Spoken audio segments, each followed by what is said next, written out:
السلام عليكم شباب، شلونكم؟ ان شاء الله بخير. طبعا اليوم رجعت لكم بمقطع جديد. اليوم راح احكي لكم على حدود الدنيا. شنو هي حدود الدنيا؟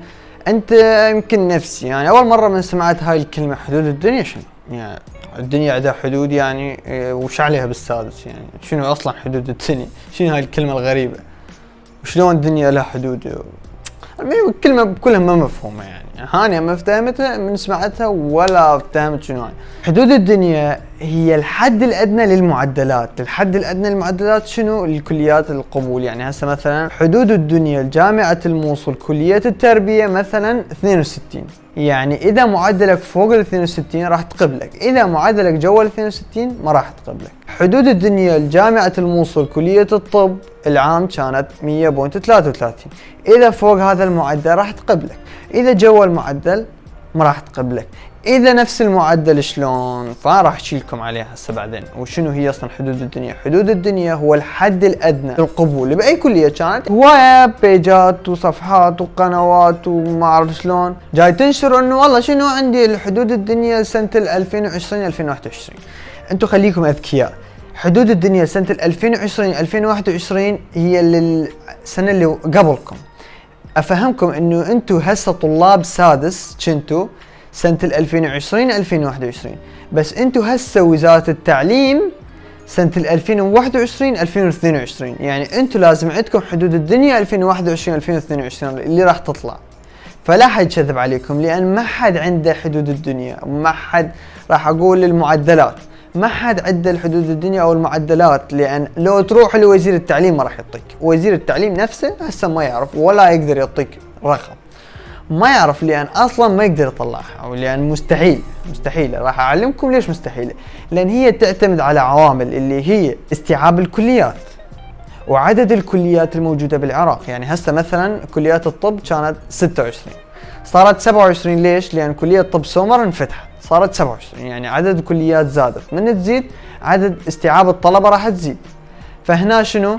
تعتمد على عدد الكليات ومعدلات الطلاب وعدد الطلاب اللي يقدمون إلها ايش قد معدلاتهم. يعني هسه مثلا اقول لك لو كلها قدمت على الاداره واقتصاد وكلهم معدلاتهم فوق ال 90، اداره واقتصاد معدلها راح تصير 90. الدولة مو من عندها تحط المعدلات، يعني هي ما الكلية ما تقدر تقول لك والله شنو طبعا راح اسوي 99 لو اسوي 90 لو اسوي 60، هي ما تسوي. هي تعتمد على عدد الطلاب اللي جاي يقدمون ومعدلاتهم ايش قد، على هذا الاساس المعدل ينزل. هسه مثلا كلية الطب جامعة الموصل شلون صارت؟ يعني شلون طلعت حدود الدنيا؟ العام صار معدل 100.33، هم قدموا ونقول مقدمين 1000 طالب، 1000 طالب كلهم معدلهم يتراوح بين ال70 لل103، نقول ما مو 103 ما توصل هيك، نقول ال102 معدلاتهم هيك. فهي جامعة الموصل استيعابها 300 طالب، اذا هي قبلت ال 300 طالب معدل الادنى الها راح يصير 101. فهنا ما يصير، فهم ايش سووا؟ اجى لها قرار من وزارة التعليم انه زيدوا الاستيعاب مالتكم، فتحولت من 300 الى 650. استقبلوا 650 طالب، اعلى 650 طالب استقبلوهم اللي هم كانوا معدلاتهم من 70 لل 102. هي كانت تتراوح هاي المعدلات اللي هم عددهم 650 طالب معدلات عاليه، كانت تتراوح بين 133 وال 102. ذولا انقبلوا 100.33 صار الحد الادنى.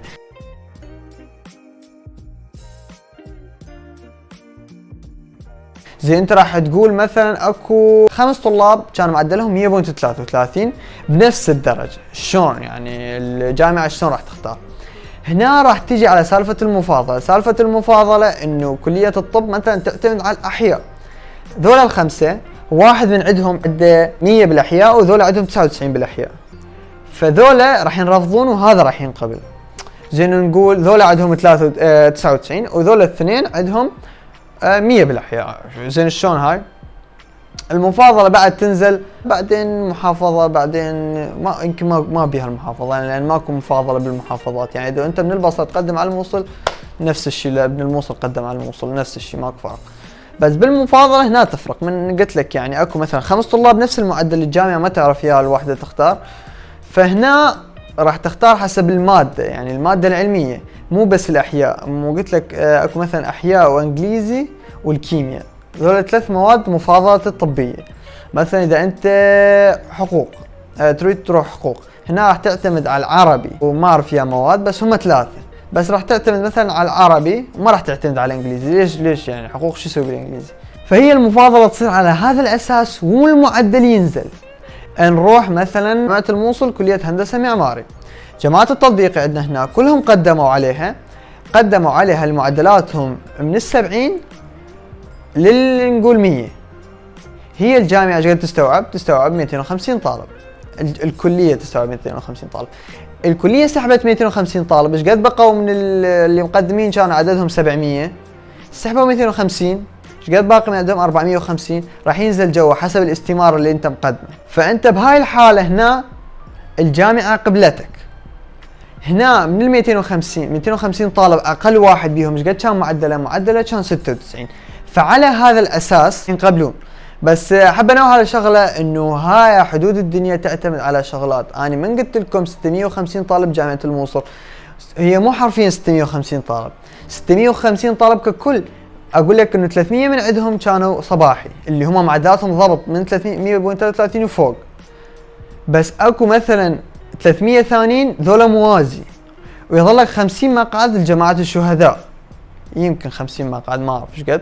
ما اجي اقول لك انه كلهم معدلاتهم 100.33، ما اقول لك انه 650 شامله جماعه الموازي، جماعه الصباحي، جماعه السنوات السابقه، جماعه الشهداء. طبعا وهاي الشغلات كلها راح احكي عليها في فيديوهات منفصله ان شاء الله حتى افهمكم شلون تقدمون. بس خلوها ببالكم انه ذول 650 مو كلهم معدلهم 100.33. فحدود الدنيا لكل الكليات على هالاساس راح يصير. اكو تقريبا 1350 كليه تقريبا، زائد ناقص 20 كليه بالعراق. فهنا كل الكليات راح تصير هيك، فكل كليه راح تقبل عدد معين من الطلاب وراح تحط لها حدود دنيا، ونفس الحال لكل الكليات. فلا يكذب عليك واحد يقول لك عندي الحدود الدنيا، لان الحدود الدنيا مستحيل تطلع الا بعد ما طلاب يقدمون والجامعات تقبلهم، ورا القبول يطلع الحدود. انت هسه فهمتك شلون راح تطلع، فانت هسه لازم انه انت تصير واعي وتعرف انه مستحيل واحد يقول لك عندي حدود الدنيا. انت على يا اساس تقدم اذا ما عندك حدود الدنيا؟ تقدم على اساس حدود الدنيا القريبه لمعدلات السنه مالتك. هسه ما تقدر تقدم على سنه 2020 ولا 19. 2018 كلش قريبه. انا راح انزل لكم قناه التليجرام جوا حدود الدنيا سنه 2018 اقول لك، ما اجي اقول لك سنتكم. هاي معدلات قديمه، لين اعدادكم ومعدلاتكم مقاربه الها فتقدر تعتمد عليها. انت جماعه الدور الثاني هم لازم تشوف الفيديوهات هاي والفيديوهات البقيه وتشوف الحدود الدنيا وبس. والله يا ربي كنت اريد اشرح على هذا الموضوع لانه هواي طلاب واكو هواي ناس جاي يكذبون، حبيت اوضح الشغله. واتمنى تشتركون بالقناه لان اريد اوصل ل 100,000 قبل نهايه السنه. وبس والله في امان الله.